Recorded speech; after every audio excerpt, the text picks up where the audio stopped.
À Périgueux, depuis des années, c'est le sujet qui cristallise toutes les passions. C'est un feuilleton qui devient ubuesque. Et ce bâtiment-là, au niveau architectural, c'est une catastrophe. C'est un préjudice pour les Périgourdines et les Périgourdins. Je suis très réservé et plutôt opposé à ce projet-là. Ce projet, c'est cet îlot commercial de 6000 m² censé revitaliser le centre-ville.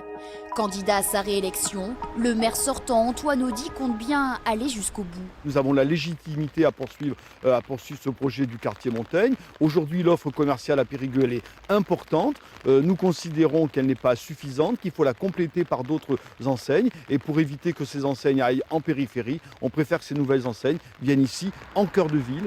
Mais quel avenir pour ce quartier Montaigne si un autre s'empare du fauteuil de maire? Michel Moirand, l'ex-édile, et Patrick Palem, le candidat de La République En Marche, partagent la même idée.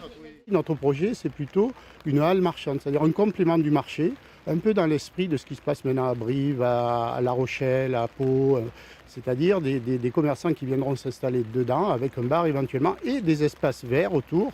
Il faut peut-être un projet très léger, un petit projet qui soit autour d'une halle avec un aménagement paysager et puis peut-être aussi quelques places de parking, notamment pour les bus, pour accueillir les touristes.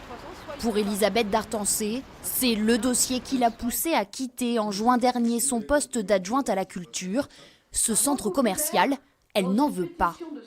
Si je suis élue, je proposerai une large concertation à la fois avec les habitants mais également bien sûr avec les commerçants pour faire évoluer ce dossier vers un autre projet parce que ce feuilleton de Montaigne n'a que trop duré.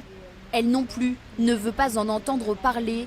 Farouche opposante au projet, la socialiste Delphine Labaille a déposé un recours auprès du tribunal administratif pour annuler la vente de cet emplacement. C'est absolument nécessaire que la parcelle redevienne dans le domaine public. Et il est complètement illusoire de pouvoir penser à un quelconque projet sur cette dalle, puisqu'elle ne nous appartient plus. L'enjeu réel, c'est qu'elle redevienne dans le domaine public et donc que la vente soit cassée. Décidément, sale temps pour le quartier commercial Montaigne.